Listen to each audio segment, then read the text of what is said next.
Sing dum diggy dum baby doo ba doo and dum diggy dum bam dum bam bam diggy dum bam doo ba doo bam diggy dum sing dum diggy dum baby doo ba doo and dum diggy dum bam bam diggy dum bam doo ba doo bam diggy dum.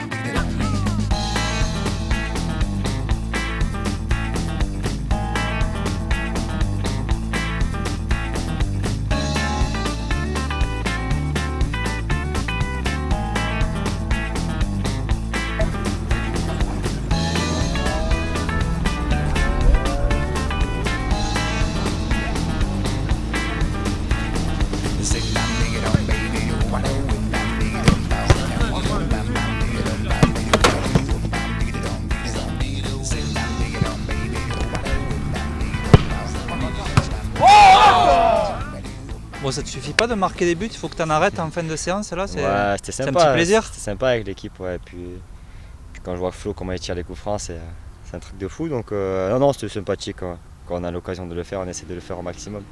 Bon, on voit que vous êtes, il y a des loupés, hein, c'est normal sur autant de reprises et de tirs, Ouais, mais il y a des beaux gestes quand même des sur beaux ces gestes. séances. Hein. Après, le terrain est vraiment pas facile, il s'arrache, c'est vraiment très compliqué. Voilà, on essaie aussi de faire attention pour ne pas se blesser parce que bon, ça peut aller très vite, donc on a quand même aussi fait attention. Bon, on va pas faire dans l'original, hein, l'ancien Bordelais face à son ancienne équipe. Bon, c'est un classique, mais on va pas non plus s'éterniser ton départ, ton arrivée.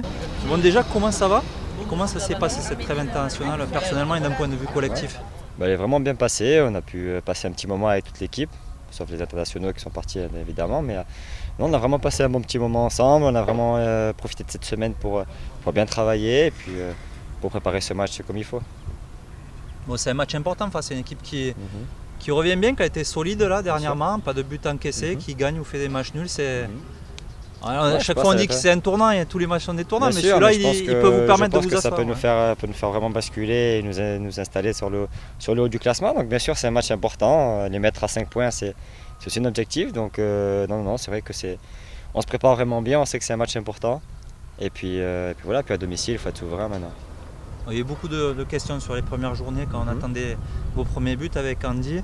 Ils ont un peu tardé à venir, mais un jour le coach a dit en conférence de presse, dès qu'ils auront marqué leur premier but, derrière la machine va se lancer. Pour la peine, il avait vu juste. Bien sûr. De toute façon, on fait aussi ce qu'on fait à l'entraînement, il voit ce qu'on fait, il voit qu'on marque des buts à l'entraînement. Donc voilà, ça fallait un peu dérouiller un peu tout ça, on l'a fait et puis on enchaîne bien depuis les 3 à 4 derniers matchs. Donc voilà, on est aussi des attaquants, on a besoin de confiance. Et puis c'est vrai que d'avoir marqué ce premier but, ça nous soulage aussi. Et puis maintenant on peut attaquer les matchs plus sereinement. Tu étais un peu plus habitué à jouer seul dans l'axe avant ou bien sûr. Il y a forcément un temps d'adaptation inévitable avec ce nouveau système à bien deux sûr, devant puis un nouveau club et un nouveau partenaire justement. Bien sûr. J'ai souvent joué tout seul dans l'axe, c'est un rôle beaucoup plus ingrat, beaucoup plus difficile. Et c'est vrai que le fait d'avoir un compatriote avec moi, c'est beaucoup plus facile. Et puis on s'entend vraiment très bien.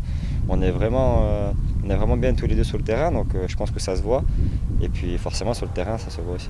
Bon, tu dis un rôle plus ingrat avant. On dirait plutôt que c'est assez ingrat pour vous parce que vous vous démenez comme des chiens sur le terrain, mais c'est un peu votre mentalité à vous. Bien sûr, c'est ça, je viens de te dire, c'est qu'on est un peu les mêmes sur ça. On aime vraiment faire des efforts pour l'équipe, donc ça ne nous dérange pas.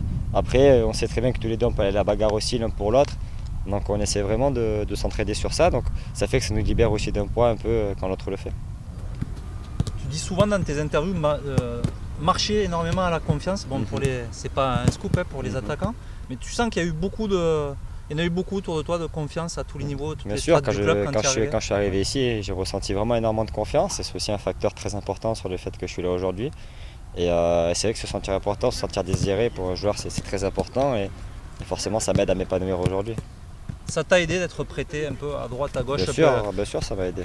Bien sûr, ça m'a aidé parce que ça m'a permis de franchir des paliers qui, je pense, à Bordeaux n'auraient pas pu être faits. Donc bien sûr, de connaître autre chose que le cocon familial. Bien sûr. Mais voilà, ça c'est. Mais quand tu es en prêt, tu es toujours relié, toujours à Bordeaux. Aujourd'hui, de l'avoir coupé, je pense que ça m'a fait un bien fou. Ça t'a pas fait peur de venir à Montpellier franchir le cap de ce transfert? Non. D'autant plus que tu connaissais plus ou moins le club avant? Ouais, oui, je suis venu quand j'étais tout petit, donc voilà, avec mon grand frère. Donc non, je n'étais pas dépaysé non plus. Mais non, j'avais vraiment pas peur de venir ici. Ton grand frère, tu le suivais à l'époque quand il jouait ici avec le centre de formation ou la réserve? Bien sûr, on venait une fois tous les... En fait, j'ai 3 frères, donc mes parents venaient tous les mois et puis on tournait entre frères pour venir le voir. Donc j'ai passé 4-5 ans à venir ici, à le voir régulièrement. Quelle image extérieure du coup tu avais du MHSC avant d'y arriver cet été? Peut-être que vous en parliez, tu voyais ce que tu voyais autour quand tu venais voir ton frère. C'était Bien quoi un peu sûr. cette image de l'extérieur? Ben, l'image d'un club familial qui a vraiment de grandes valeurs et un club ambitieux, donc c'est un peu ça que je voyais d'extérieur. Désormais, est-ce que ça colle à la réalité, colle à l'image que tu en Bien avais? sûr, bien sûr, ça conforte tout ce que je pense. Donc après, c'est à moi aussi de faire le taf sur le terrain pour que ça aille de mieux en mieux. Bon, les deux cultures clubs, Montpellier et Bordeaux, ça semble assez opposé, même si même les mentalités bordelaises et montpelliéraines, même si on reste des sudistes, les deux clubs et les deux villes. Comment tu t'intègres dans cette mentalité languedocienne et dans la vie de tous les jours du club? C'est vrai que les mentalités des gens sont complètement différentes, mais ici ils sont beaucoup plus accueillants, beaucoup plus chaleureux et je me suis vraiment bien fondu là-dedans. Donc bon, je viens d'arriver, ça fait que 2-3 mois que je suis là, mais en tout cas je me sens vraiment bien. Toi qui es de Bordeaux, de sa région, c'est quoi les plus grosses différences, pas forcément footballistiques, mais du club, mais dans la vie de tous les jours ici, peut-être on se tapera plus facilement sur l'épaule, à se dire. C'est vrai qu'ici on fait facilement la bise, c'est comme je t'ai dit très accueillant. Des fois un peu ça rend mal à l'aise parce que les personnes tu les connais pas forcément, mais ils sont vraiment très accueillants, très ouverts. Et c'est vraiment une grande différence qu'il y a entre. À Bordeaux, les gens sont beaucoup plus réservés et tout ça. Bon, au niveau de l'équipe, tu es servi d'ailleurs avec Andy. Et lui, bon, il transpire la tielle, l'accent du sud, la convivialité de chez nous par exemple. Tu as l'air de faire les choses plus discrètement, sans éclat de voix comme certains, mais tu n'es pas le dernier à rigoler ou à chambrer, bien sûr, à envoyer des petites piques. Exactement, j'aime bien charrier parce que aussi, voilà, je trouve qu'on fait un métier formidable. Et puis quand j'ai des coéquipiers comme ça qui sont un peu comme moi, c'est plus facile de taquiner. Et puis, non, comme je te dis, on fait vraiment un beau métier. Donc heureusement qu'on a le sourire tous les jours. Bon, tu fais les mêmes choses un peu comme tout le monde dans la déconne, vous êtes un groupe qui vit bien. Si on le voit un peu moins, ça se voit moins, c'est moins ostentatoire toi parce que t'as pas l'éclat de voix d'Andy ou le gars du Languedoc, mais c'est quoi qui t'a amené ça? C'est ta personnalité ou le fait d'avoir été papa assez vite non, mais et c'est d'être juste plus que posé peut-être aussi je viens d'arriver, donc il faut aussi que je m'adapte. On peut arriver au bout d'une semaine et éclater de voix, donc il faut aussi que moi je trouve ma place dans le vestiaire, je la trouve petit à petit. Donc c'est aussi ça qui fait qu'aujourd'hui je suis moins expressif, mais surtout en dehors des terrains. Après dans le vestiaire, je commence petit à petit à me montrer petit à petit. Du coup les enfants ils vont avoir la culture bordelaise ou ils vont se faire un peu aussi à je pense qu'ils s'adaptent, ils vont s'adapter les petits. Ils ont aussi l'habitude de voyager avec mes prés et tout ça, donc non, il n'y a pas de culture particulière à avoir. Parlant d'enfants, tu étais un peu même beaucoup celui de Bordeaux, tu nous as rejoint cet été. En sachant que cette date de dimanche serait forcément un peu spéciale pour toi, non? Bien sûr, c'est spécial. C'est un match qui me tient à cœur et c'est un match qui est vraiment excitant pour moi. Donc voilà, je l'attends de pied ferme. Vous allez évoluer en rose pour la bonne cause. En conclusion, cette couleur rose, c'est celle d'Octobre Rose et de la lutte contre le cancer du sein. C'est le genre d'initiative que tu valides et qui te touche? Ouais, carrément. C'est quelque chose qui me tient vraiment à cœur et je pense que c'est important. C'est important d'aider ces causes parce que voilà, beaucoup de gens passent à côté des choses comme ça en disant c'est leur problème, mais aujourd'hui ça peut t'arriver demain, donc c'est vraiment important pour tout le monde.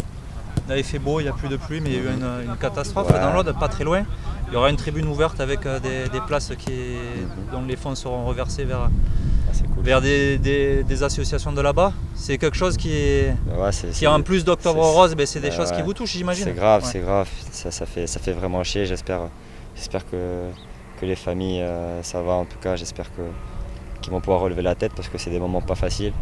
Certains ont eu même s'ils n'ont pas été victimes de décès ou quoi, mais ils ont perdu des maisons, des choses qui leur tenaient à cœur, des biens qui sont très importants. Donc voilà, j'espère vraiment que ça va aller beaucoup mieux pour eux.